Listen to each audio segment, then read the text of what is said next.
This is a story about a world obsessed with stuff. It's a story about a system in crisis.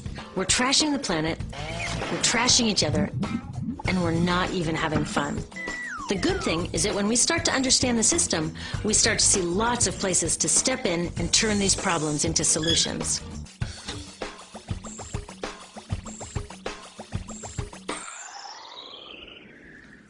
Can I tell you, I love my Pantene Pro V. Of the dozen or so personal care products that I use every day, it's the one I can't live without. Says it gives my dull hair the ultimate cool shine. How does it do that?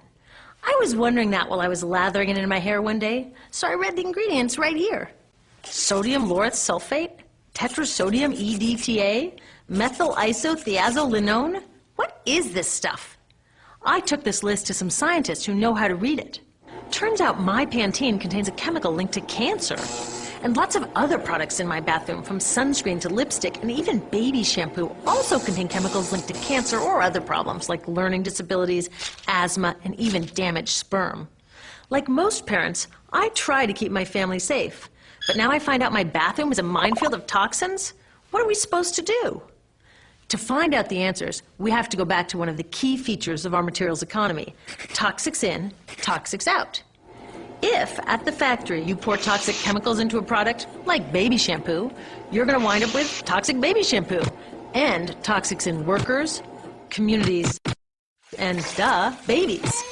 So let's take a closer look at this toxic outrage where it seeps into our lives every day, in the bathroom.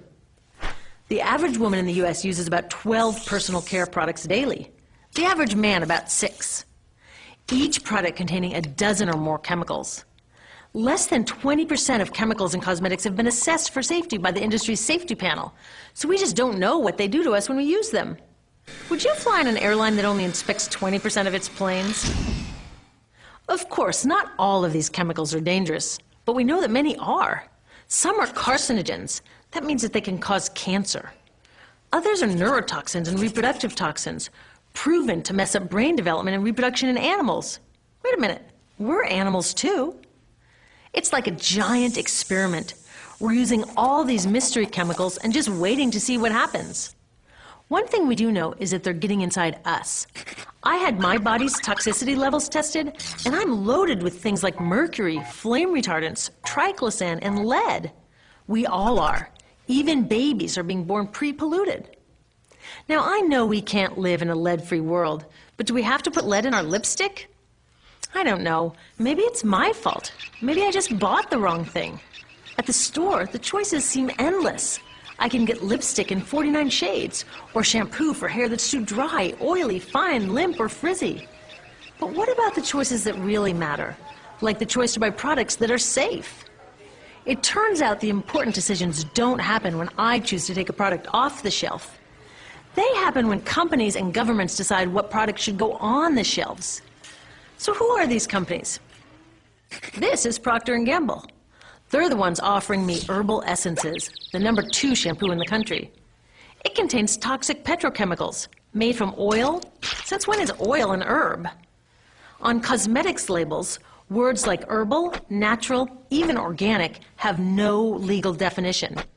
That means that anybody can put anything in a bottle and call it natural, and they do. I mean, can you imagine a top seller called Petro Essences? Gross. What's even nastier are hair relaxers marketed to 5-year-olds and skin whitening creams. These are super toxic, both in their ingredients and in the message they send about what beauty is.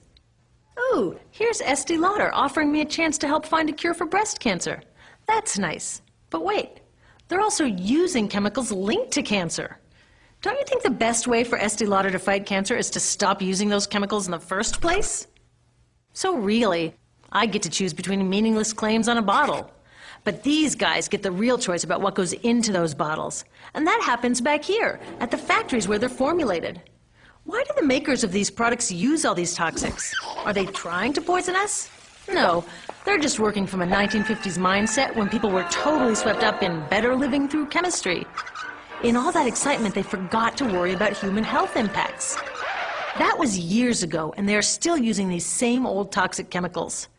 Today, big cosmetics companies say the doses of poison in their products are small enough to be harmless. Yeah, maybe if you use them once a year. I guess they never get out and see that their products are being used and combined with other products every day.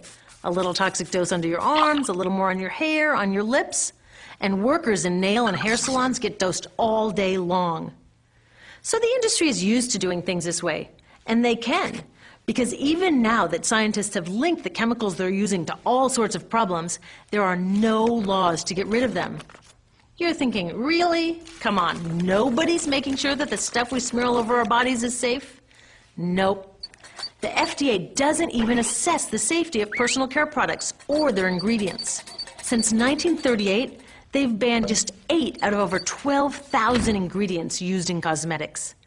They don't even require that all of the ingredients be listed on the label. Now, this is an example where we can all agree a little more government action would be helpful. This lack of regulation leaves a huge hole that the cosmetics industry is all too happy to fill. They set up their own committee to self-police their products, and compliance with their recommendations is voluntary. So the cosmetics industry is making the rules and then deciding whether or not to follow them. So you see, it isn't our fault that these toxic products are in our bathrooms. It's a whole broken system that's ignoring the simple rule: toxics in, toxics out. But we're not helpless. There are resources online that we can use to protect ourselves by identifying the best possible choices in the store. But the real action is with people working to change the system. Because if we really want to solve this problem, we got to start here with these guys. Women, parents, workers, people all over the country are demanding that Congress pass a new law, giving FDA the power to make sure that our personal care products are safe. We need common sense laws based on the precautionary principle. That means that when you're dealing with hazardous chemicals, just err on the side of caution. Let's not debate how much lead should be allowed in lipstick. Just get the toxic chemicals out of our products. Smarter laws would force companies to get past that old 50s mindset and figure out how to get us all clean and shiny without toxic chemicals. Can they? Totally. Many responsible cosmetics companies are already putting safer products on the market. Green chemists are developing substances that are designed to be safe and non-toxic in the first place. European governments have required the removal of many toxic chemicals, and companies have figured out how to comply. When cosmetics are reformulated to be safe and labeled honestly, then we can feel comfortable with the choices available at the store. We can choose bouncy hair or full hair, shiny lipstick or matte. We can even choose to feel beautiful without using 20 products. But we'll know that whatever we choose, the most important choice, the choice to be safe and healthy, has already been made.